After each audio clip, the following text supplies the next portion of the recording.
तो आज हम मुगल साम्राज्य पर जो जानकारी मिली है उस पर थोड़ी गहराई से बात कर रहे हैं। हाँ। हमारे पास इसके मतलब कैसे शुरू हुआ, कैसे फैला, कौन बड़े शासक थे, उनका राजकाज, संस्कृति, इन सब पर काफी कुछ है। इरादा ये है कि इस बड़े साम्राज्य की कहानी के जो सबसे खास हिस्से हैं उन्हें समझें। शुरुआत, बुलंदी और फिर अंत। तो चलिए देखते हैं। हाँ बिल्कुल। और ये देखना बड़ा दिलचस्प है कि कैसे एक ऐसा राजवंश जिसकी जड़ें थीं मध्य एशिया में, मतलब तैमूर और चंगेज खान के वंशज, हाँ। उसने यहाँ भारतीय उपमहाद्वीप पर इतना गहरा, इतना टिकाऊ असर डाला। हाँ। शुरुआत तो हुई 1526 में, पानीपत की पहली लड़ाई। बाबर ने इब्राहिम लोदी को हराया। दिल्ली सल्तनत के आखिरी सुल्तान। हाँ। और ये भी जरूरी बात है कि फारसी यहाँ दरबार की खास भाषा बन गई। बाबर ने तो नींव रख दी, पर उनके बेटे हुमायूं का टाइम जैसा पता चलता है वो काफी डांवाडोल रहा। हाँ, उतार चढ़ाव भरा। शेरशाह सूरी से हार भी गए थे बीच में। सही। साम्राज्य को असली ताकत और शक्ल तो मिली अकबर के दौर में, 1556 से 1605।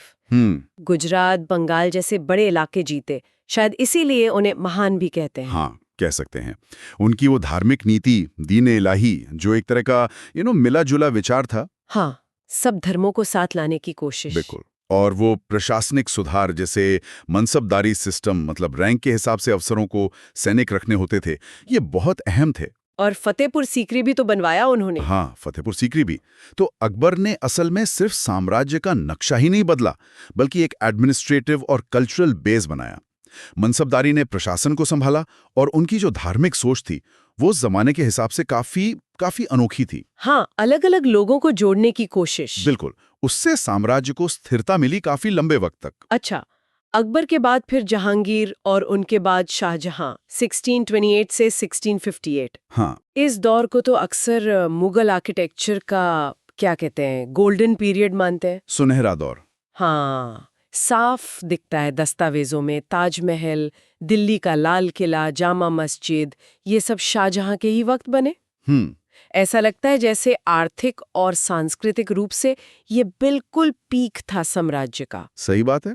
यहाँ ये समझना जरूरी है कि देखिए, जब साम्राज्य में राजनीतिक शांति हो, पैसा हो, तभी तो कला और खासकर आर्किटेक्चर में इतना भव्य, इतना शानदार काम हो सकता है। हाँ बिल्कुल। शाहजहां का दौर इसका सबसे अच्छा उदाहरण है। ताजमहल जैसी इमारतें जिनमें वो पिएट्रा ड्यूरा, मतलब पच्चीकारी का काम हुआ है। हाँ, वो बारीक काम। वो बहुत महंगा था। ये न सिर्फ बादशाह की शान दिखाता है, बल्कि उस वक्त की दौलत और फारसी भारतीय कारीगरी का कमाल भी दिखाता है। लेकिन फिर औरंगजेब के आने से 1658 से 1707 माहौल बदला। हाँ, बदला। साम्राज्य उनके वक्त में अपने सबसे बड़े साइज तक फैला, खासकर दक्षिण में। हाँ, दक्कन में। पर साथ ही उन्होंने अकबर वाली जो उदार धार्मिक नीतियां थीं वो पलट दी। इस्लामी शरिया कानून लागू किया, जजिया टैक्स फिर से लगा दिया गैर मुसलमानों पर।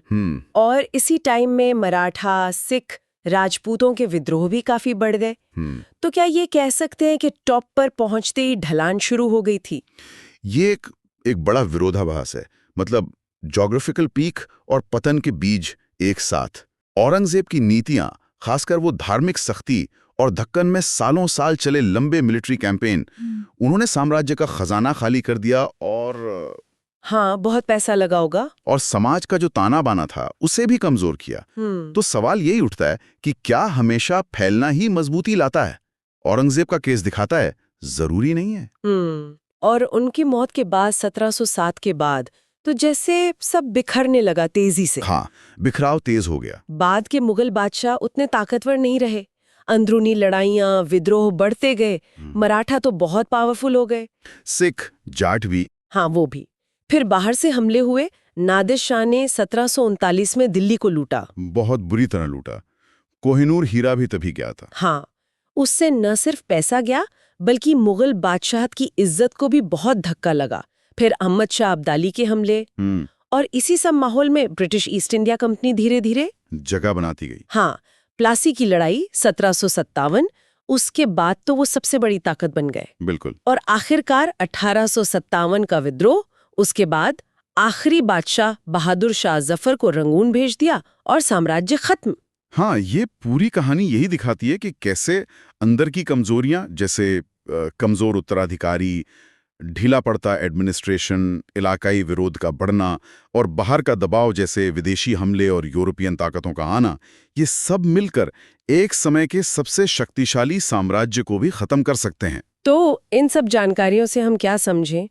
अब मुगल साम्राज्य एक पॉलिटिकल पावर के तौर पे तो खत्म हो गया। हाँ, खत्म हो गया। पर उसकी छाप, उसका असर आज भी हमारे आसपास है, हमारी इमारतों में, हमारी संस्कृति में, कला में, भाषा में, खासकर उर्दू के बनने में। हाँ, उर्दू पे बहुत गहरा असर है। प्रशासन की कई पुरानी चीजों में और हमारे खाने पीने में भी। बिल्कुल बिल्कुल, हर जगह असर दिखता है। और जाते जाते सोचने के लिए एक बात ये हो सकती है कि ठीक है, राजनीतिक नक्शा तो बदल गया, साम्राज्य नहीं रहा, लेकिन उस लंबे दौर में जो फारसी, सेंट्रल एशियाई और भारतीय परंपराओं का मेल हुआ, एक खास तरह का जो कल्चरल सिंथेसिस या सांस्कृतिक मिश्रण बना, वो आज भी दक्षिण एशिया की पहचान को, यहाँ की भाषा, कला, समाज को किस तरह से लगातार शक्ल दे रहा है, कैसे प्रभावित कर रहा है। हाँ, ये सोचने वाली बात है। बिल्कुल, इस पर विचार करना जरूरी है।